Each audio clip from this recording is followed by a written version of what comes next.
बिस्मिल्लाहिर्रहमानिर्रहीम, अस्सलाम वालेकुम। विनर्स स्पोर्ट्स के साथ आपका मेज़बान है शहजादा मोइन हाजिर है। और पाकिस्तान ने कामयाबी हासिल की न्यूजीलैंड के ख़िलाफ़ है और बड़ी ज़बरदस्त कारकर्दगी रही पाकिस्तान की न्यूजीलैंड के ख़िलाफ़ तीसरे T20 मैच में। और पाकिस्तान की जानिब से जिस तरह हसन नवाज़ ने बैटिंग की, लेकिन उसी के अगर हम देखें तो जलवा दिखाई दिया नेशनल T20 में। साहबजादा फरहान बड़ी ज़बरदस्त है, सेंचुरी इनिंग खेली उन्होंने और अपनी टीम को कामयाबी भी दिलाई है। और इस टूर्नामेंट में अब तक सबसे ज़्यादा रन करने वाले जो है टूर्नामेंट के बेस्ट बैटर के तौर पर सामने आ रहे हैं। फिर साथ साथ अगर हम देखें तो थोड़े से बैक पे जो प्लेयर्स थे हमारे, उन्होंने भी परफॉर्म देना शुरू किया इस टूर्नामेंट के अंदर। उसामा मीर की बात करें तो बड़ा ज़बरदस्त ऑलराउंड कारकर्दगी उनकी नज़र आ रही है नेशनल T20 टूर्नामेंट में। उसके अलावा हसन अली बड़ा ज़बरदस्त परफॉर्म कर रहे हैं इस टूर्नामेंट में। अब आया पाकिस्तान को नेशनल T20 के बाद है पाकिस्तान सुपर लीग का इनेकाद करना है, फिर पाकिस्तान को एशिया T20 कप में शिरकत करनी है, फिर वर्ल्ड कप में पाकिस्तान टीम ने T20 में शिरकत करनी है। तो पाकिस्तान के जो हेड कोच है आकिब जावेद, वो ये कह रहे हैं कि हम अभी से तैयारियां शुरू कर रखी हैं और इसी तैयारियों का सिलसिला हम देख रहे हैं कि न्यूजीलैंड की सीरीज में भी नजर आ रहा है, जहां नौजवान खिलाड़ियों को मौका दिया गया है और जहां पर नौजवान खिलाड़ी भरपूर अंदाज में जो है अपने बल्ले से जवाब देते हुए नजर आ रहे हैं। और फिर कुछ तब्दीलियां जो टीम में हो रही हैं उस पर भी आज हम अपने शो के अंदर बात करेंगे। और इस सारी सूरत-ए-हाल पे बात करने के लिए हमारे साथ स्टूडियो पे मौजूद है मोहम्मद अली साहब है, जो बाकायदा स्पोर्ट्स एनालिस्ट हैं और जिस तरह इनका तज्जिया है आप यकीन इससे कबल भी हम हमारे प्रोग्राम में इनके तज्जिया सुनते रहे हैं। और आज हम खासकर बात करेंगे नेशनल T20 टूर्नामेंट पर और पाकिस्तान की न्यूजीलैंड सीरीज के ऊपर के किस किस्म की कारकर्दगी रही, कौन से ऐसे प्लेयर्स हैं जिन्हें मौका देने की ज़रूरत है और फिर कौन से ऐसे प्लेयर्स हैं जिन्होंने नेशनल T20 में टूर्नामेंट में शिरकत की और उसमें कारकर्दगी की बुनियाद पर हम देखते हैं एक दो फैसले अच्छे हुए जिन्हें बाकायदा तौर पर मुख्तलिफ फ्रेंचाइज ने अपने टीम में हायर किया है। और उनमें से एक मोहम्मद शहजाद है जिन्होंने प्रेसिडेंट कप में बड़ी ज़बरदस्त कारकर्दगी का मुजाहरा किया। फाइनल मैच में वो PTV की जानिब से उन्होंने 5 खिलाड़ियों को भी आउट किया, उसके अलावा उन्होंने सेंचुरी भी स्कोर किया और इस टूर्नामेंट के बेस्ट बैटर के तौर पर सामने आते हुए दिखाई दिए। इन सारे सूरत-ए-हाल पर बात करने के लिए हमारे साथ यहाँ पर स्टूडियो पर मौजूद है मोहम्मद अली साहब। जिस तरह मैंने कहा था मोहम्मद अली साहब से बहुत कुछ आज हम बात भी करेंगे। अली साहब, आगाज़ करते हैं हम कारकर्दगी पे और जिस तरह कारकर्दगी पाकिस्तान की न्यूजीलैंड में रही है। कुछ 2 मैचेस के बाद ऐसा लगता था कि शायकीन के साथ साथ गुस्सा जो साबका क्रिकेटर्स हैं वो सब आकिब जावेद पे उतार रहे हैं, लेकिन आकिब जावेद ने यही कहा था कि 2 मैच के हारने के बाद शायद सारी चीज़ें तब्दील नहीं होती, कुछ सब्र करना चाहिए। और सब्र का फल ऐसा हुआ कि तीसरे मैच में हमने आउट क्लास कर दिया न्यूजीलैंड को। अस्सलाम वालेकुम Shahzada Moin, thanks for inviting me here. और पूरे पाकिस्तान को मुबारक हो पाकिस्तान की शानदार जीत जो पाकिस्तान ने 9 विकेट से हासिल करी और एक बड़ी मस्ट अवेटेड विन थी ये पाकिस्तान के लिए, क्योंकि जब हम देख रहे थे कि हमने सब यही कह रहे थे कि पाकिस्तान की टीम को नए ब्लड की ज़रूरत है, यंग लेग्स की ज़रूरत है। और उसको हमें फिर जब देखा कि पहले मैच में पाकिस्तान परफॉर्म नहीं कर सका, 90 पे ऑल आउट 91 पे ऑल आउट हो गया। सेकंड मैच में भी पाकिस्तान ने थोड़ा अच्छा परफॉर्म करने की कोशिश की, लेकिन वो मैच पाकिस्तान की ग्रिप से निकल गया। 15 ओवर का मैच था, पाकिस्तान ने 135 रन किए, जिसके जवाब में न्यूजीलैंड ने बासानी 137 रन का स्कोर टारगेट चेज कर लिया। तीसरे मैच में बिलाखिर पाकिस्तान को फतह नसीब हुई और पाकिस्तान पर फतह की देवी मेहरबान भी हुई। और उसमें जैसा न्यूजीलैंड ने स्कोर किया 205 रन और पाकिस्तान ने उसको बासानी 16 ओवर में चेस कर लिया। ये भी एक रिकॉर्ड है कि 200 रन चेस करने वाली टीम में सबसे ज़्यादा फास्टेस्ट जो पाकिस्तान ने चेस किया है, ये एक रिकॉर्ड हो गया। बिल्कुल, इससे कबल अगर हम देखें तो वेस्ट इंडीज़ ने 17.3 ओवर्स के अंदर चेस किया था और फिर जिस तरह पाकिस्तान ने 16 ओवर्स के अंदर 205 रन चेस किया, यकीनन पाकिस्तान के इन नौजवान खिलाड़ियों पर तो मैं काफ़ी अप्रिशिएट करूंगा। और कुछ 2-0 उन्होंने हासिल कर लिए थे 2 मैचेस में और तीसरे मैच में ऐसा लग रहा था कि ड्रॉप कर दिया जाएगा। लेकिन सबसे इंपॉर्टेंट चीज़ होती है मोहम्मद अली खान साहब है कि हमने एतमाद दिया, ओपनर को हसन नवाज को एतमाद दिया और उस एतमाद पे पूरा उतरे। यही मैनेजमेंट को भी चाहिए कि अगर किसी खिलाड़ी को आप मौका दे रहे हैं ना तो भरपूर अंदाज में उसे पूरी सीरीज़ दें ताकि उससे सलाहियतें नज़र आएँ। और यही कुछ है सलाहियतें आपने देखा कि एक मैच के बाद फौरी नज़र आ गई हसन नवाज की, दूसरे मैच के बाद डग हुआ, लेकिन तीसरे मैच में आउट क्लास इनिंग। और जिस इनिंग की बात आप कर रहे हैं वो तो मैं समझता हूँ कि पाकिस्तान की तो तेज़ तरीन है, लेकिन एशिया की भी वो तेज़ तरीन सेंचुरी करने में कामयाब हो गया। आपने सही कहा, हसन नवाज ने बहुत शानदार इनिंग खेली और उनका ताल्लुक आपको पता होगा लैया से, एक छोटे से गांव से उनका ताल्लुक है। और उसके बाद उन्होंने अपनी बाकी क्रिकेट इस्लामाबाद से शुरू करी। बहुत उन्होंने टफ टाइम देखे अपनी कैरियर में और जब उनको चांस मिला और उनके 2 डक्स हो गए थे तो वो बहुत डाउन एंड आउट थे, लेकिन उनको शादाब खान ने और उनके प्लस जो कैप्टन थे सलमान अली आगा ने उनको बहुत सपोर्ट किया। और वो उन्होंने कहा अपने इंटरव्यू में भी कि मैं अपना पहला रन लेने के बाद मैंने सोच लिया था कि आज मैंने यहाँ पर मार करनी है और उन्होंने बहुत शानदार बैटिंग करी। और देखें T20 की डिमांड यही है जो हम काफी अरसे से हम ये बात, जब बाबर और रिजवान ओपनिंग कर रहे थे हम यही बात कह रहे थे कि देखें आपको पावर प्ले का फायदा उठाना है। आज कल के मैच में पाकिस्तान ने पावर प्ले का भरपूर फायदा उठाया। पाकिस्तान के 5 ओवर में 55 रन थे, 6 ओवर में 77 रन के करीब पाकिस्तान पहुंच गया था। तो जब पाकिस्तान ने आपने जब राउंड सर्किल का आपने इस्तेमाल अपने बेहतर कर लिया, टी20 में यही चीज है, अगर आपकी ओपनिंग बस्ट आपका कामयाब हो जाता है तो फिर बाकी का आपको स्कोर चेस करना आसान हो जाता है। तो यही जो फतह की बुनियाद रखी, मोहम्मद हारिस ने बहुत शानदार इनिंग का आगाज किया, उन्होंने बहुत तेज 200 प्लस के स्ट्राइक रेट से उन्होंने बैटिंग करी, 41 रन स्कोर किया और उसको फिर कंटिन्यू किया। सलमान अली आगा ने आके एक कैप्टन इनिंग खेली और उन्होंने 30 गेंदों पे 51 रन किए और साथ में क्या शानदार बैटिंग करी हसन नवाज ने। उन्होंने बताया कि देखें ठीक है, अगर मैं 2 मैचों में आउट हुआ तब बहुत अच्छी मैनेजमेंट की इसमें पॉलिसी थी कि उन्होंने अपने खिलाड़ियों को उन्होंने बैक किया, नौजवानों को बैक किया।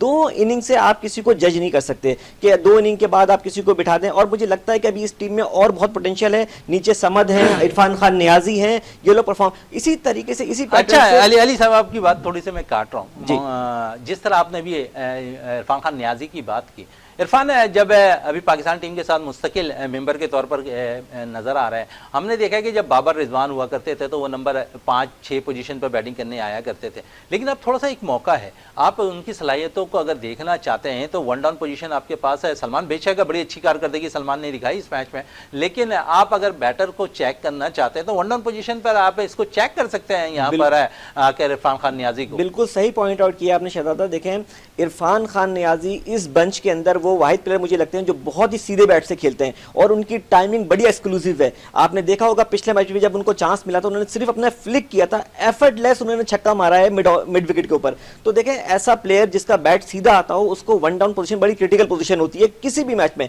चाहे वो टी20 फॉर्मेट हो, चाहे वनडे फॉर्मेट हो, चाहे टेस्ट फॉर्मेट हो। तो अगर आपने नंबर 3 पोजीशन पे ऐसा सॉलिड बैट्समैन आपके पास मौजूद है जो आपको स्ट्राइक रेट भी रोटेट करता रहे और जब आपको जरूरत हो पावर हिटिंग की तो पावर हिटिंग भी कर सकता हो, तो मेरे ख्याल में इरफान खान नियाजी को आप नंबर 3 नंबर 4 पे आप ऑप्शन पे उनको आजमा सकते हैं। अभी आपकी टीम बिल्डिंग प्रोसेस के अंदर, आगे आपका टी20 वर्ल्ड कप है, तो मुझे लगता है कि अब आपको थोड़े कॉम्बिनेशन को एक्सप्लोर करने की जरूरत रहेगी। और इसके साथ साथ अभी देखें बेंच पे सुफियान मुकीम भी मौजूद हैं, तो मेरा ख्याल ये है कि आप अगर 2 आप स्पिनर खिला रहे हैं, शादाब को और अबरार को, दोनों लेग स्पिनर हैं, तो वैरायटी जो है वो चेंज नहीं होती। अगर आप इसके साथ एक लेफ्ट आर्म लेग स्पिनर डाल देंगे, सुफियान मुकीम जिसने बड़ा जबरदस्त परफॉर्म किया था ऑस्ट्रेलियन सीरीज के अंदर भी, वनडे में उसने जिम्बाब्वे में बहुत अच्छा परफॉर्म किया था, तो वहां पर आप उसको अगर, जिसके लिए हम ये आकिब जावेद साहब से हमारा शिकवा भी है, मैं तो ये कहूंगा कि हम लोग और बाकी लोग ये कहते रहे पूरे वर्ल्ड कप के दौरान, चैंपियंस ट्रॉफी के दौरान, कि अगर आप सुफियान मुकीम को डाल लेते तो पाकिस्तान के लिए वो बड़ा सरप्राइज पैकेज साबित होते।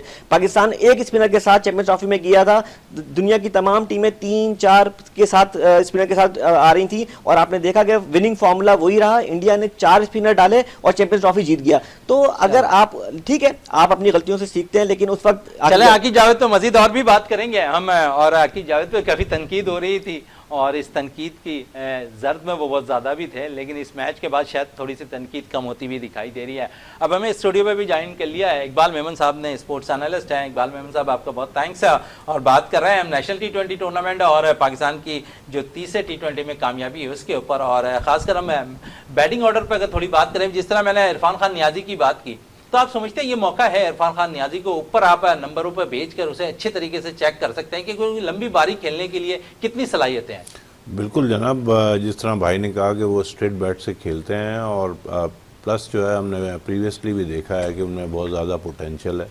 तो अगर आपने टैलेंट को चेक करना है तो इस तरह के टूर्नामेंट जो होते हैं जिसमें आप जो है कि किसी कंट्री में विज़िट कर रहे होते हैं और 5 2020 खेल रहे हैं और 3 जो है ODI खेल रहे हैं, तो एक अपॉर्चुनिटी होती है, क्योंकि ये एक टेस्टिंग टाइम होता है हर खिलाड़ी के लिए, और आप ज़्यादा से ज़्यादा खिलाड़ियों, सिर्फ जो है 1-2 खिलाड़ी नहीं बल्कि सब जो भी जिनको भी आप लेके गए उनको आप ट्राई करते हैं, और ये ट्रायल एंड टेस्टिंग की जो है वजह बनते हैं ये टूर्नामेंट। आपने देखा कि न्यूजीलैंड हमारे पास आई थी अपना चैम्पियंस ट्रॉफी से पहले, और उसमें साउथ अफ्रीका भी था, तो उन्होंने अपने एक तो वो जीत भी गए और प्लस जो है वो अपने बहुत सारे खिलाड़ियों को उन्होंने ट्राई किया, तो जिससे जो है कंसोलिडेशन मिलती है टीम को और वो फाइनल तक पहुंचे। ठीक है, फाइनल में अगर वो दुबई में कंटिन्यूस खेल रहे होते तो शायद इंडिया को इससे ज़्यादा टफ टाइम देते, लेकिन देखिए उसके बावजूद उन्होंने 250 प्लस रन्स बनाए थे। तो मैं ये समझता हूँ कि हर खिलाड़ी को जहां वो ज़्यादा बेहतर और कंफर्टेबल होता है, फर्स्ट क्लास लेवल पे भी और अपना PSL लेवल पे भी, उसको आप वहीं पे ट्राई करें। खामखा में उसके ऊपर अननेसेसरी जो है दबाव नहीं डालें, क्योंकि उसकी परफॉर्मेंस निखरेगी तब जब आप उसको जो है उसके अपने प्रॉपर स्लॉट पे जो है खिलाएंगे। डेफिनेटली जब आप उससे बात करते हैं तो उससे आप पूछते भी हैं कि भाई आप कहाँ पे कंफर्टेबल हैं। ये नहीं है कि आप उसको जो है उन नंबरों पे भेजें जहां आप समझते हैं कि इकबाल मेमन साहब, आपकी इस बात को थोड़ा सा मैं रद्द कर रहा हूँ, लेकिन जो भी सिलेक्शन होती है ना किसी भी प्लेयर्स की, जब वो टीम में शामिल होता है, जब कुछ इंटरव्यूज होते हैं, तो वो बाकायदा कहता है कि पाकिस्तान क्रिकेट बोर्ड जिस नंबर पर चाहे, मैनेजमेंट जिस नंबर पर चाहे, मैं खेलने को तैयार हूँ हर नंबर पर। वो प्रायोरिटी नहीं देते कि अगर मैं as a opener domestic season में खेल कर आया हूँ, वहाँ 1000 रन स्कोर किए हुए, तो एज ए ओपनर ही अगर मुझे मौका मिले तो मैं लंबे अरसे तक खेल सकता हूँ। शहजादा साहब, मैं जो है ये मीडिया की सामने जो क्वेश्चंस होते हैं उसकी मैं बात नहीं कर रहा। एक होती है जो कोच की 1:1 बात होती है, ठीक है, उस पे आप उससे जो है सच्चाई पूछ सकते हैं। मीडिया पे आके वो इस तरह की बातें नहीं कहेगा, क्योंकि ये चीज़ें रिफ्लेक्ट करेंगी PCB के ऊपर और सिलेक्शन कमेटी के ऊपर, तो ये एक जो है फिर वो खिंचाव खामखा में हो जाएगा। लेकिन ये कि खिलाड़ी जो है वो डेफिनेटली कंफर्टेबल होते हैं जब आप वो शुरू से जिस स्लॉट पे खेलते आ रहे हैं उसी पे वो खेलना पसंद करते हैं। लेकिन जब वो मीडिया के सामने आते हैं या आपके इंटरव्यूज़ पे आते हैं तो वो कोशिश यही करते हैं, क्योंकि हमारे माहौल में एक इनसिक्योरिटी है। और हमने हमेशा शहजादा इस चीज़ को जिक्र किया है कि हमारा जो PCB का माहौल है वो एक इनसिक्योर्ड माहौल है, एक कंड्यूसिव नहीं है, इतना कंजीनियल नहीं है कि जो है खिलाड़ी खुल के मीडिया पे आके बयान करे कि नहीं जनाब मेरा ये स्लॉट है और मुझे। अच्छा, डेफिनेटली आपको इवन फॉरेन प्लेयर्स भी जो है इस तरह मीडिया पे ये बातें कहते हुए नज़र नहीं आएंगे। हाँ, 1:1 मीटिंग जो कोच की होती है या सिलेक्शन कमेटी की होती है, वो उससे आप पूछ सकते हैं कि भाई आप बेहतर नताइज जो हैं वो कौन सी पोजीशन पे देंगे। आपने देख लिया हसन नवाज को आपने जो है मौका दिया, जहाँ पे वो बेहतर खेल सकते थे वहीं पे उन्होंने परफॉर्मेंस दिया। तो यही चीज़ें सारी जो हैं दूसरे खिलाड़ियों के लिए। चलें, ये सारी चीज़ें दूसरे खिलाड़ियों के लिए भी है। मोहम्मद अली खान साहब, मैं भी आपसे इसी बात पर आ जाऊं कि किसी भी बैटर्स को अगर वो डोमेस्टिक में एज ए ओपनर खेलता है, जब टीम में आए तो एज ए ओपनर ही उसकी सिलेक्शन होनी चाहिए, उसी नंबर पर उसे भेजा जाए। मिडिल ऑर्डर पर बैटिंग करता है तो उसे मिडिल ऑर्डर पर ही बैटिंग किया जाए, वन डाउन बैटिंग करता है तो उसे वन डाउन बैटिंग कराया जाए। तो आप समझते हैं कि अगर ये क्राइटेरिया हमने थोड़ा सा अपना लिया ना, हम तो ये देख रहे हैं कि डोमेस्टिक सीजन में एज ए ओपनर खेल रहा है, जब वो टीम में उसकी सिलेक्शन होती है तो वो टू डाउन बैटिंग कर रहा होता है। ये ज़रा सा फ़र्क होता है अली साहब इस पर? बिल्कुल आपने सही कहा, पॉइंट आउट किया आपने इस चीज़ के ऊपर कि जिसकी जो पोजीशन है जिस पे वो परफॉर्म करता हुआ आ रहा है, अगर उसी नंबर पे वो खेलेगा तो वो ज़्यादा बेहतर रिजल्ट दे सकता है। लेकिन देखें होता क्या है इन एक्चुअल, जो कैप्टन होता है और जो कोच होता है, कैप्टन जो है जब अगर सेल्फिश हो जाए, जैसा कि हमने देखा बाबर और रिजवान को, उनको वसीम अकरम साहब कहते रहे कि देखें आप अपना नंबर नीचे कर लें, T20 एक एग्रेशन वाला गेम है जिसमें आपको फुल इंटेंट शो करना होती है, आपने दायरे का इस्तेमाल करना होता है। लेकिन उन्होंने अपने रन स्कोर करने के लिए पाकिस्तान को बहुत सारे मैच जो है वो हरवा दिए। उनको काफ़ी लोगों ने, लेकिन उन्होंने अपना नंबर जो था, उनका जेन्युइन नंबर ओपनिंग का नहीं था, लेकिन अपनी बारियां लंबी लेने के लिए रिजवान और बाबर ने स्लो स्कोरिंग करी और 20 ओवर पूरे खेल के भी उनके 150 रन बनते थे, 160 रन बनते थे। हाँ, एक आध मैचेस में ऐसा हुआ है कि उनको बिल्कुल फ्लैट ट्रैक मिल गया तो उन्होंने 200 रन भी चेस कर दिए, लेकिन वो once in a blue moon था कि जब उन्होंने ऐसा स्कोर कर दिया, तो ये बड़ा डेंट था। अगर देखें इससे यही होता है, हकतलफी अगर प्लेयर की ना हो, फखर जमान जैसा नेशनल ओपनर वो आ रहा है नंबर 3 पे, नंबर 4 पे T20 के अंदर। उसके अलावा और जो लोग एक दो ओपनर जो आप आ सकते थे, शजीर खान ऊपर आ सकते थे, या इवन ये क्राइटेरिया हमने T20 में क्यों बना लिया है मोहम्मद अली खान साहब? है क्योंकि अक्सर हम देखते हैं कि इसकी वजह से शायद जो आपने कहा ना सेल्फिश इनिंग दो प्लेयर्स के हवाले से, उसने कई ऐसे ओपनर्स का, अगर मैं कह सकता हूं कि जिन्होंने डोमेस्टिक पर रन किए हुए जगह मार दी, और जगह जहां मारी है तो फिर आपने हशर देख लिया टीम सर का। जगह मारने के साथ साथ आपने 3-4 ICC जो इवेंट्स है उसमें पाकिस्तान जो है वो शिकस्त खा के बहुत करीब पहुंच के कहीं फाइनल में, कहीं सेमीफाइनल में बाहर हो गया। अगर देखें वहां पर आपको एक फुल एग्रेशन वाला ओपनर, जो एक नेशनल ओपनर फ़खर जमान थे, उसके साथ कोई और ओपनर होता, शर्जील होते या कोई और ओपनर जो लास्ट में बैठे हुए थे, उनको अगर आप ओपन के चांस देते या हारिस को चांस देते आप ओपन का, तो देखें वहां पर आपको रिजल्ट डिफरेंट मिलते।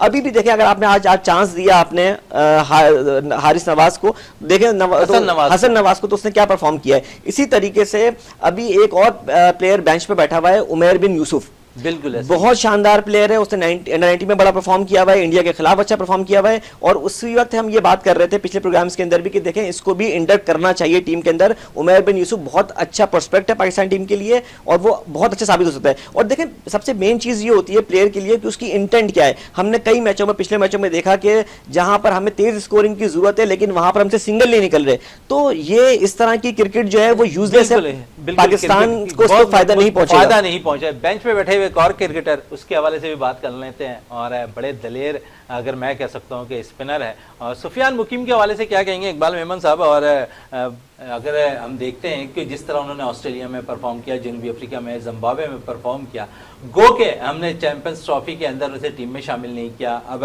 इससे दौरे में न्यूजीलैंड में वो मौजूद हैं, T20 टीम में भी मौजूद हैं, वनडे स्क्वाड में भी मौजूद है। मौका अब तक 3 मैचेस में उन्हें T20 में नहीं मिला। आप समझते हैं या तो फिर हम वनडे के लिए उन्हें सेव कर रहे हैं या फिर हमें सेव करते हुए दिखाई दे रहे हैं एशिया कप T20 के लिए या वर्ल्ड कप के लिए T20। देखिए, मैं आपको एक बात बताऊं, ठीक है, कहीं कहीं तो हमारी नुक्तेचीनी बिल्कुल सही होती है और कहीं कहीं जो थोड़ा सा हम एग्जेजरेट भी कर जाते हैं। क्या है कि आपको टीम का बैलेंस देखना होता है और अगर कहीं पे भी टीम के बैलेंस में एक खिलाड़ी की जगह नहीं बन रही तो फिर उसको थोड़ा सा इंतज़ार कराना पड़ता है या फिर कोई खिलाड़ी इंजर्ड हो जाए। क्योंकि देखें 15 खिलाड़ी लेके जाने का मकसद ही ये होता है कि कोई या तो फॉर्म में नहीं है या फिर वो इंजर्ड है, तो उसकी जगह आप जो है उसको लेके आ जाते हैं। तो मैं समझता हूँ वेट एंड वॉच, जब आपके खिलाड़ी को वो लेके गए हैं तो उसको ज़रूर मौका देंगे, लेकिन ये है कि जगह बनना बड़ा मुश्किल है। और अगर 11 के 11 खिलाड़ी फिट हैं और बेहतरीन परफॉर्मेंस दे रहे हैं तो फिर तो मैं आपको बताऊं कि उसमें फिर जगह बनाना या किसी खिलाड़ी को इन करना बहुत मुश्किल हो जाता है मैनेजमेंट के लिए। इस वजह से मैं समझता हूं कि अभी हमें थोड़ा सा वेट एंड वॉच करना पड़ेगा। हो सकता है, हम उम्मीद करते हैं कि जो है मुकीम साहब को जो है आगे चल के मौका मिले। हो सकता है कि 4th 2020 में ही मौका मिल जाए, लेकिन ये है कि अगेन जो टॉप 11 होती है उसको ही कंटिन्यू करना चाहिए जब तक कि कोई अनफिट हो जाए या आउट ऑफ फॉर्म हो जाए या वो नहीं खेल पा रहा, तो फिर जो है एक्स्ट्रा या रिजर्व्स की जो है जगह बनती है। अली साहब कुछ कह रहे थे इसी हवाले से। सुफियान मुकीम पे एक चीज ऐड करता चलूं, देखिए सुफियान मुकीम की इंडक्शन से जो है ना थोड़ा सा वैरायटी आ जाएगी आपके बॉलिंग अटैक के अंदर। इस वक्त आपने पिछले मैच में 2 लेग स्पिनर खिलाए, अबरार और शादाब, दोनों लेग स्पिन कर रहे हैं। अच्छा, इसमें अगर हम शादाब या अबरार की जगह पे, शादाब को खराब नहीं बिठा सकते क्योंकि वो वाइस कैप्टन भी हैं, अगर शादाब पे आपकी बाद में आऊंगा, जरा इस सवाल का जवाब शादाब पे आता हूं कि अगर उनको चांस दे दिया जाए अबरार की जगह पे या शादाब की जगह पे, देखें एक वैरायटी मिल जाएगी आपको कि वो left arm leg spin ball कर रहे हैं और उनको पकड़ना, पिक करना बहुत मुश्किल हो जाएगा। तो ये एक पाकिस्तान ट्रिक यहाँ पे मिस कर रहा है अगर ये काम कर दे। और दूसरी बात मैं ये कह रहा था कि देखें हम बहुत जल्दी करते हैं किसी को भी स्टार मेकिंग में, ठीक है। अभी उसका भी हसन नवाज का भी जो है वो अभी एक ही उसने इनकी इनिंग आई है 2 मैचेस के बाद, उसको अगर हम अभी से इतना ज़्यादा हाइप दे देंगे तो ऐसा ना हो कि अननेसेसरी प्रेशर वो अपने ऊपर ले लें और उनकी परफॉर्मेंस पे असर आ जाए। क्योंकि असर होता यही, अपने बाबर के साथ भी हमने यही किया, उसको किंग बना दिया, फिर उसको यहाँ तक बात पहुंच गई कि बाबर ने खुद ये बात कह दी कि मुझे किंग ना कहा जाए, ठीक है। तो देखें आप कंपेयर करना शुरू कर देते हैं एक प्लेयर को कोहली के साथ।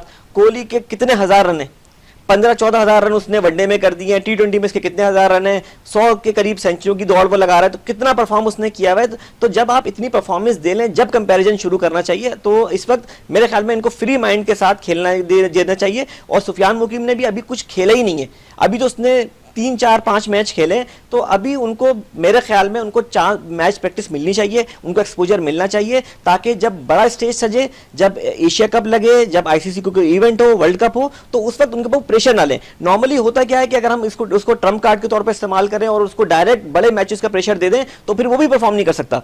तो इसलिए हमें थोड़ा सा मिक्स एंड मैच की पॉलिसी के साथ इनको आहिस्ता आहिस्ता ग्रूम करना पड़ेगा, आहिस्ता ग्रूम करना चाहिए। यहाँ पर इकबाल मेमन साहब, आप भी कुछ इसी भी ग्रूम पे आ रहे हैं?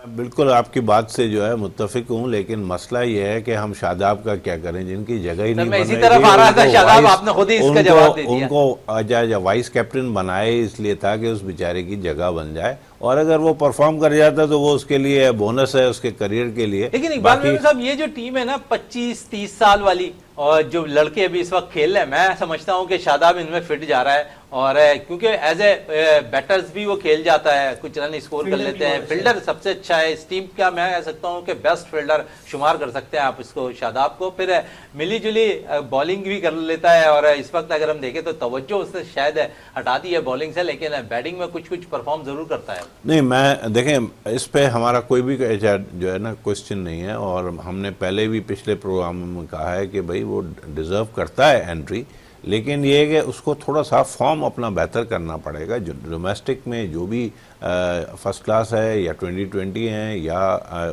जो है वनडे मैचेस हैं, उनमें परफॉर्म करे, अपने आप को बेहतर करे। हर खिलाड़ी जो है जाके डोमेस्टिक में अपने आप को बेहतर करता है, अपना कॉन्फिडेंस बहाल करता है, और शादाब का तो कॉन्फिडेंस वैसे ही हाई रूफ होना चाहिए, क्योंकि वो तो एज अ कैप्टन खेलता है अपने PSL के लिए भी, और ये है कि फिर भी उसकी परफॉर्मेंस इतनी एक्स्ट्रा ऑर्डिनरी नहीं रही, या तो उसको जो है बैट्समैन जो है भांप गए हैं और उसकी बॉलिंग को समझ गए हैं इस वजह से। और फिर दूसरी बात यह है कि आप ये चीज़ तो मानेंगे कि जो उसकी बॉलिंग में स्पिन थी या जो काट थी अपना चैंपियंस ट्रॉफी में 2017 में, वो अब नज़र नहीं आती, लेकिन ये है कि एज अ बैट्समैन और एज अ फील्डर तो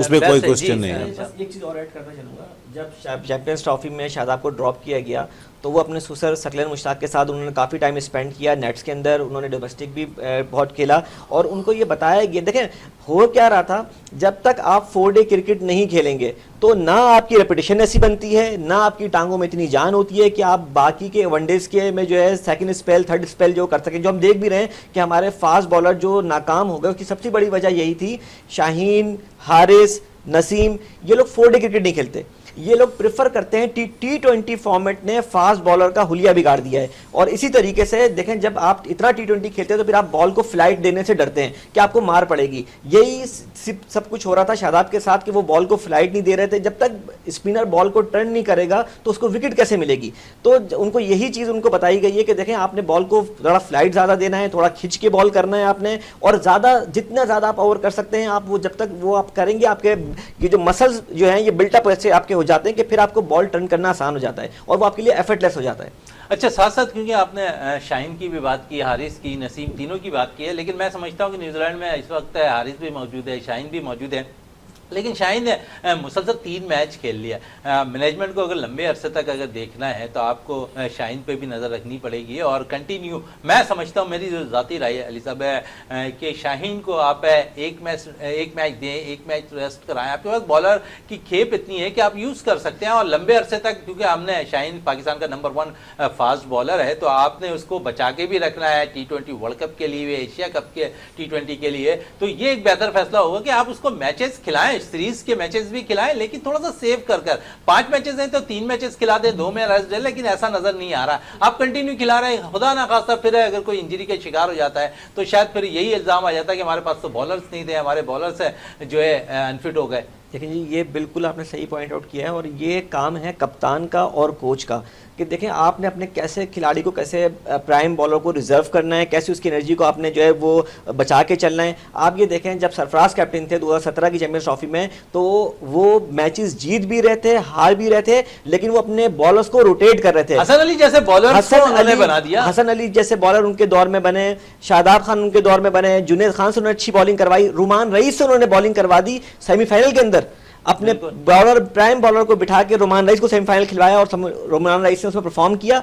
आमिर को उन्होंने फाइनल में तो उन्होंने बड़ा अच्छे से, जो मिकी ऑथर के साथ उनका एक अच्छा उनकी वो टेक्निक चल रही थी, कॉम्बिनेशन बना हुआ था, उनके साथ में अच्छा परफॉर्म कर रहे थे और खिलाड़ियों को रेस्ट भी दे रहे थे। उनके पता था उनके पास 5 बॉलर वो लेके गए हुए, जुनैद खान को, रुमान रईस को, हसन अली को, आमिर को, तो उन्होंने बहुत अच्छा उनको जो है वो रोटेट किया बॉलर्स को अच्छे से, तो उनकी एनर्जी भी बाकी रही, उन्होंने अच्छा परफॉर्म भी किया। तो ये एक हेल्दी कॉम्पिटिशन होता है, इसमें ये किसी की ईगो पे बात नहीं होती कि आप जो है वो आपको 5 मैच ही खेलने हैं। अगर आप शाहीन शाह अफरीदी हैं, अपने आप को रिजर्व करें, इसी तरीके तरीके से बॉलर आपके पास ऐसा नहीं है कि आपके पाकिस्तान में बेंच- लंबी खेप है फास्ट बॉलिंग की। बिल्कुल आपके पास बेंच है। और मेरा ये फिर ये कहना होगा कि जितने भी ये फास्ट बॉलर पाकिस्तान में, कोचिस का काम है, मैनेजमेंट का काम है कि इनको 4 डे क्रिकेट जरूर खिलाएं। 4 आप डे देखें क्रिकेट वकार और वसीम कितने कितने सैकड़ों ओवर किया करते थे डोमेस्टिक के अंदर। वो अभी मैं प्रोग्राम देख रहा था कि वो बता रहे थे कि हमने कितने हजार ओवर जो है खाली वो नेट्स में किए हुए और कितने हमने फर्स्ट क्लास में ओवर किए हुए। तो जब वो मैच में जाते थे तो उनकी टांगों में जान होती थी। वकार 15-15 ओवर एक एंड से एक स्पेल में कर दिया करते थे। उनको कभी जो है वो ना मसल पुल हो रहे होते थे ना कुछ और होता था। अभी यहाँ से 4 ओवर से ऊपर इनसे गेंद नहीं होती है। बिल्कुल सही कह रहे हैं जी। इकबाल मेमन साहब कुछ कह रहे थे शहनशाह अफरीदी के हवाले से आप। जी हाँ, मैं ये कह रहा था कि ये बिल्कुल सही बात कह रहे हैं भाई कि देखें ये जो जिस तरह की बॉलिंग ये लोग कराते हैं और जिस तरह रिवर्स स्विंग वकार यूनुस या अपना वसीम अकरम करते थे, उसके लिए तो बड़े लंबे स्पेल चाहिए प्रैक्टिस के लिए, क्योंकि वो एक आर्ट है और उस आर्ट को डेवलप करने के लिए आपने जो है, और ये आर्ट जो है डेफिनेटली हमारे लेजेंड इमरान खान को क्रेडिट जाता है या सरफराज को, ये लंबे लंबे, और वो एज अ वर्क हॉर्स जो है अपनी टीम में मशहूर हुआ करते थे। हालांकि वो शॉक बॉलर भी थे, लेकिन ये कि वो स्टॉक बॉलर भी थे, क्योंकि उस वक्त उनके पास कोई इतनी बड़ी सपोर्ट नहीं थी। एक सलीम अल्ताफ़ हुआ करता था और तो एक दो कोई और, आसिफ इकबाल खुद करा लिया करते थे जब मीडियम फास्ट। तो वो उस वक्त के फास्ट बॉलर्स बड़ी जो है जान लगाते थे। अब तो 2020 आ गया जिसमें 4 ओवर कराने पड़ते हैं। आपको पता है कि 60 ओवर का पहले वनडे होता था और उसमें 12 ओवर्स कराने पड़ते थे। तो ये चीज़ें अच्छा, ये कन्फ्यूजन का शिकार है। दूसरी बात ये कि ये हमारे जो प्लेयर्स हैं वो समझते हैं बस पैसे ले लें, पैसे मिल जाएं जल्दी से, लेकिन ये कि उससे ये नहीं समझ रहे कि वो उनका जो करियर है और वो पहचाने जाएंगे टेस्ट क्रिकेट की वजह से। 2020 की वजह से बहुत कम ही जो है उनको लोग याद करेंगे। लेकिन ये है कि अच्छा, अब आ गई शहनशाह अफरीदी की बात। देखें अब क्या है कि एक लालच होती है कैप्टन को कि मैं जो है ना सीरीज़ जीतूं। अब उनके लिए बड़ा मुश्किल हो गया, या तो फर्स्ट 3 2020 ये लोग जीत जाते, फिर वो शहनशाह अफरीदी को जो है बिठा देते। लेकिन ये कि अब मुझे लगता है कि ये मुश्किल है। जिस तरह भाई ने कहा सरफराज वाली बात, तो वो कॉन्फिडेंस वो नज़र नहीं आता, मिकी आर्थर नहीं है उस वक्त। तो इस वक्त जो है ये रिस्क लेंगे कि शहनशाह अफरीदी को खिलाएं ताकि हम मैचेस जो है ना उसमें विकेटें ले सकें। और शहनशाह अफरीदी की एक क्वालिटी तो है कि पहले जैसी बात नहीं है कि वो रन्स भी कम देता था, विकेटें भी ज़्यादा लेता था, लेकिन ये कि अभी भी बिट्स एंड पीसेस में वो विकेट ले जाता है और स्टार्टिंग में ही निकाल लेता है विकेट। तो वो चीज़ जो है, अच्छा स्पेयर हेड के हिसाब से हमारे पास कोई भी और बॉलर इस वक्त नज़र नहीं आ रहा। हाँ बॉलर्स हैं, आपकी बात बिल्कुल सही है कि पीछे हमारे पास एक्स्ट्रा ऑर्डिनरी हैं, लेकिन ये कि कॉन्फिडेंस देने की बात है, वो कॉन्फिडेंस हमारे सेलेक्टर्स में और कोचेज़ में वो नज़र नहीं आता। चलें, ये तो वो खिलाड़ियों की बातें थी, लेकिन जो नेशनल सतह, इंटरनेशनल सतह पर पाकिस्तान की नुमाइंदगी कर रहे हैं, जो नेशनल सतह पर पाकिस्तान के लिए इस वक्त बड़ी ज़बरदस्त टूर्नामेंट में परफॉर्म कर रहे हैं नेशनल T20 में, उन खिलाड़ियों के हवाले से भी थोड़ी सी बात कर लें। और इस वक्त जो रिकॉर्ड कायम किया नेशनल T20 में, साहबजादा फरहान ने 162 रन की इनिंग खेलने में कामयाब रहे हैं। 14 चौके मारे उस इनिंग के अंदर, 11 छक्के उन्होंने इस इनिंग में मारे और टीम को कामयाबी दिलाई है और मुसलसल इस टूर्नामेंट में अच्छा परफॉर्म कर रहे हैं साहबजादा फरहान। उसके अलावा 3-4 प्लेयर्स और हैं जिन्होंने इस टूर्नामेंट में अच्छा परफॉर्म किया हुआ है। हसन अली की बात करें तो बड़ी ज़बरदस्त है बॉलिंग का मुजाहरा इस टूर्नामेंट में कर रहे हैं। ऑलराउंड कारकर्दगी के हवाले से अगर बात करें तो लेग स्पिनर उसामा मीर बड़ी ज़बरदस्त कारकर्दगी का मुजाहरा कर रहे हैं इस टूर्नामेंट में। और बैटिंग के शोबे में मज़ीद और बात करें तो पाकिस्तान के वनडे टीम के वाइस कप्तान सऊद शकील बड़ी ज़बरदस्त बैटिंग का मुजाहरा कर रहे हैं। फिर अब्दुल्ला फजल कराची वाइट्स की नुमाइंदगी कर रहे हैं, वो बड़ी ज़बरदस्त टूर्नामेंट में बैटिंग का मुजाहरा कर रहे हैं। गो के इस टूर्नामेंट से क्या कुछ हम अच्छे प्लेयर्स निकाल सकते हैं, इस हवाले से भी मोहम्मद अली खान साहब से मैं बात करूंगा। साहबजादा फरहान की इनिंग की इसलिए बात करूंगा कि उन्होंने एशिया की सबसे तेज़ तरीन इनिंग खेल ली है जहां पर उन्होंने 162 रन बनाए। फिर साथ साथ इससे कबल अगर हम रिकॉर्ड देखें तो नेशनल T20 में कामरान अकमल का था जिन्होंने 150 रन बनाए थे, अब 162 रन बनाने में कामयाब हो गए हैं यहाँ पर साहबजादा फरहान। उसके अलावा उन्होंने एक इनिंग बराबर की है अफगानिस्तान के हज़रतुल्लाह ज़ई के उन्होंने रिकॉर्ड बराबर किया, उन्होंने भी 162 आइलैंड के खिलाफ स्कोर किया था, वो रिकॉर्ड उन्होंने बराबर किया। तो कई रिकॉर्ड साहबजादा फरहान ने अपने नाम कर लिए हैं। और जो बात हो रही है ना कि मुसलसल किसी को अगर आप मौका देते हैं तो उन्हें परफॉर्म करने का जो है मौका दिया जाएगा, और साथ साथ तसलसल के साथ अगर हम मौका देंगे किसी प्लेयर्स को, क्योंकि इससे कबल हमने 3 प्लेयर्स के साथ ऐसा किया है जिन्होंने परफॉर्म किया है। आप साइम की कारकर्दगी देख लें, साइम अय्यूब की मुसलसल थोड़े नाकाम रहे, लेकिन जब आपने उसको एतमाद दिया तो आपके सामने है कि वो आप एशिया कप चैंपियंस ट्रॉफी हम कह रहे हैं कि हम अगर साइम होता तो शायद हम बहुत कुछ कर जाते। और इसके अलावा अभी हसन नवाज को आपने मौका दिया, हसन ने 2 इनिंग में 0, तीसरे मैच में उन्होंने जिस किस्म की कारकर्दगी दिखाई। तो आप समझते हैं कि जिस तरह साहबजादा फरहान है, उन्हें भी अगर मौका मुसलसल दिया जाए, जिस तरह तमाम को मौका मिल रहा है, मुसलसल सीरीज मिल रही है, ये बजाय इसके कि आप 1 से 2 मैचेस दें। बिल्कुल सही कहा आपने। देखें, किसी भी चीज़ को जज करने के लिए मुस्तकिल मिजाजी बहुत ज़रूरी है। जब तक आप किसी खिलाड़ी को फेयर चांस नहीं देंगे और आप उसको सीरीज़ में खाली 1 आध मैच में चांस देकर और वो परफॉर्म ना कर सके बिठा देंगे, तो उसकी सलाहियतों को आप जज नहीं कर सकते। साहबजादा फरहान ने एक बहुत शानदार इनिंग कल जो वो खेली, 162 रन की उन्होंने, बहुत अच्छा। साहबजादा फरहान जो है वो डोमेस्टिक में काफ़ी सर्किट में काफ़ी टाइम से परफॉर्म करते हुए चले आ रहे हैं और इसी बेसिस पे उनको टीम में सेलेक्ट भी किया जाता है। लेकिन अनफॉर्चुनेटली जब उनका नंबर लगता है तो कोई मैचेस में इस तरह की पोजीशन उनकी बन जाती है कि वो परफॉर्म नहीं कर पाते। उन्होंने 9 T20 इंटरनेशनल उन्होंने खेले हैं और उनका उसमें 9 का ही 76 उनका स्कोर है और 9 की उनकी एवरेज है। तो देखें, इससे भी अभी ये बहुत कम है। इसी तरीके से अगर हम देखें, साइम अय्यूब को आपने 14-15वें T20 में उन्होंने फिर स्कोर करना शुरू किया और इसी तरीके से उन्होंने वनडे में स्कोर करना शुरू किया। तो मुस्तकिल आपको चांसेस देना बहुत ज़रूरी है। इसकी एक बहुत बड़ी मिसाल आप ये भी देखें कि सऊद शकील, जिनको बाहर कर दिया गया अभी T20 से भी और वनडे से भी, जबकि आखिरी मैच में उन्होंने 50 बनाई है। चैंपियंस ट्रॉफी में पाकिस्तान की जानिब से सबसे ज्यादा रन करने वाले बैटर है, तो उनको किस पादाश में आपने जो उनको बाहर कर दिया। और बाकी जो पूरी टीम है जिन्होंने कुछ नहीं किया वो वैसी की वैसी वनडे में सिलेक्ट हुई हुई है। तो देखें, ये थोड़ा सा दोहरा मेयार है मैनेजमेंट का, और मैं उसमें आकिब जावेद को भी थोड़ा कसूरवार कहूंगा कि इसमें सऊद शकील का क्या कसूर था। इसी तरीके से आपने अब्दुल्ला फजल की बात करी, बहुत शानदार प्रोस्पेक्ट है पाकिस्तान के लिए, और अगर इसी तरह डोमेस्टिक में परफॉर्म करते हैं तो यकीनन हमें बहुत उम्मीद है कि वो पाकिस्तानी टीम में जगह बनाएंगे और अच्छा कुछ परफॉर्म करने की कोशिश करेंगे। इसी तरीके से 2 बॉलर मुझे नजर आ रहे हैं नेशनल कौमी टीम के अंदर। मोहम्मद शहजाद एक अच्छे ऑलराउंडर के तौर पर नजर आए हैं। इसके अलावा अगर हम बात कर लेंगे तो जिस तरह अली रजा ने परफॉर्म किया हुआ है अंडर 19 सतह पे, डोमेस्टिक में भी अच्छा परफॉर्म कर रहे हैं। हसन अली बहुत अभी जो है वो अभी परफॉर्म कर रहे हैं, नजर के देख रहे हैं उनको बहुत अच्छा परफॉर्म कर रहे हैं और ऑलराउंड कारकर्दगी का मुजाहरा कर रहे हैं। तो अगर इन खिलाड़ियों को मुस्तकिल चांसेस दिए गए और सिलेक्शन का एक कोई क्राइटेरिया होना चाहिए। देखें, आप किसी को 10-20 मैचेस दें, उसको बोलें कि आपसे हमें ये रिक्वायरमेंट है, आपका ये रोल है टीम में, आपने एग्रेशन शो करनी है, या आपने इनिंग को बिल्ड करना है, कंस्ट्रक्ट करना है, या आपने हमें आगे से ऊपर से विकेट लेके देनी है, और या आपने हमें डेथ ओवर में ऐसी बॉलिंग करके दिखानी है। और फिर वो बात आती है कि वनडे के अंदर अगर आप डेथ ओवर में आपको बॉलिंग करनी है तो आपकी टांगे बहुत मजबूत होनी चाहिए। आप देखें, जितने भी हमारे बॉलर हैं उनको मार पड़ रही है आखिरी 10 ओवर में, 15 ओवर में, क्योंकि जब वो सेकंड या थर्ड स्पेल के लिए जब बॉलिंग करने के लिए आते हैं तो उनकी स्पीड जो है वो 20% उनकी स्पीड जो है डिक्रीज हो जाती है। और हमारा जो सबसे लीथल वेपन है हमारे फास्ट बॉलर का रिवर्स स्विंग, वो तभी इफेक्टिव होता है जब आपके पास स्पीड भी हो। अच्छा, फिर हम देखते हैं कि यहाँ पर मोहम्मद अली खान साहब है कि हमारे पास है अब जितने भी बॉलर्स आ रहे हैं, यॉर्कर उनमें खत्म हो गया। माजी में वसीम अख्तर जो है टेल एंडर्स को बासानी यॉर्कर से आउट कर लिया करते थे, लेकिन अब तो जो भी बॉलर्स हैं हमारे पास, हम तो ऊपर के नंबरों को आउट कर लेते हैं, हम टेल एंडर्स को आउट करने में नाकाम हो रहे हैं। लेकिन बात वजह वो सिर्फ यही कि स्पीड जो है सेकंड जब डेथ ओवर में बॉलिंग आती है तो फिर आपके अंदर 50 ओवर क्रिकेट खेलने का स्टेमिना ही नहीं है। जब आप 4 डे क्रिकेट खेलेंगे तो फिर आप वनडे में परफॉर्म कर पाएंगे बिल्कुल प्रॉपर तरीके से। तो इसी तरीके से अगर आप देखें, नेट में बॉलिंग करना पड़ेगी आपको, नेट के अलावा मैच प्रैक्टिस आपको पूरी करना पड़ेगी। नेट में भी आपको वो एक्सपोजर नहीं मिलता जो मैच एक्सपोजर होता है। मैच के अंदर डिफरेंट स्ट्रेटजीज होती हैं, आपको डिफरेंट मौके आ रहे होते हैं कि आपको कहाँ पे कैसा परफॉर्म करना है, तेज गेंद करनी है, यॉर्कर गेंद करनी है, लेंथ बॉल करनी है। तो वो पूरा एक सिस्टम होता है जहाँ पे आप पूरा चीज़ें एक्सपीरियंस करते हैं और फिर आपकी बॉडी उस चीज़ को एक्सेप्ट करती है कि भाई मैं बड़े मैच में जाके परफॉर्म कर सकता हूँ। तो इसी तरीके से अब यॉर्कर के लिए भी आपको थोड़ी जान मारना पड़ती है। अब डरते हैं हमारे बॉलर इसलिए कि ऐसा ना हो यॉर्कर ज़्यादा मारिए हमारी कमर ही रह जाए, अमर ही रह जाए। इंजर्ड हो जाएंगे तो फिर ऐसा ना हो हम टीम से बाहर जाएं। असल फोकस जो है ना वो पैसा कमाना हो गया। They want to make money with both hands, इसीलिए जो है वो जाते हैं T20 लीग खेलने के लिए।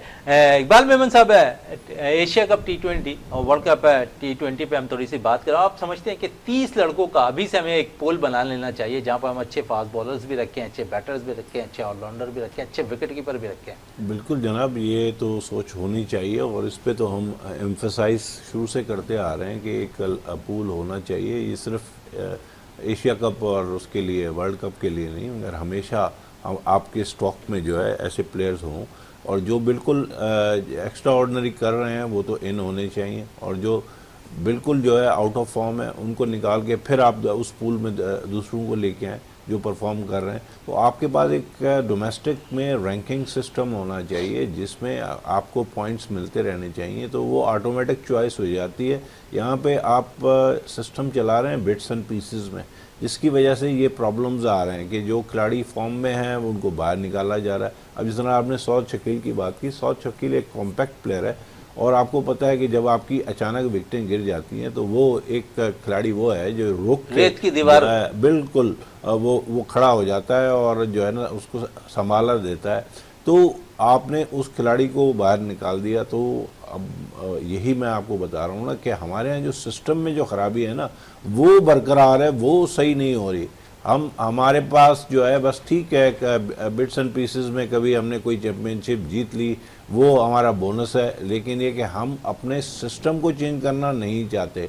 हमारा जो है भाई का लड़का है या भतीजा है या भांजा है या जानने वाला है या रिश्तेदार है या बॉस का कोई रिश्तेदार है, हमने उसको इन करना ही करना है। जो खिलाड़ी हमारे जो बेहतरीन कारकर्दगी दे रहे हैं उनको हम कंटिन्यूस मौका नहीं दे रहे। जिस तरह भाई ने कहा कि साइम अयूब को इतना मौका मिला, तो डेफिनेटली देखिए साइम अयूब जैसे खिलाड़ी या फ़खर जैसे खिलाड़ी उनको हमेशा इन होना चाहिए।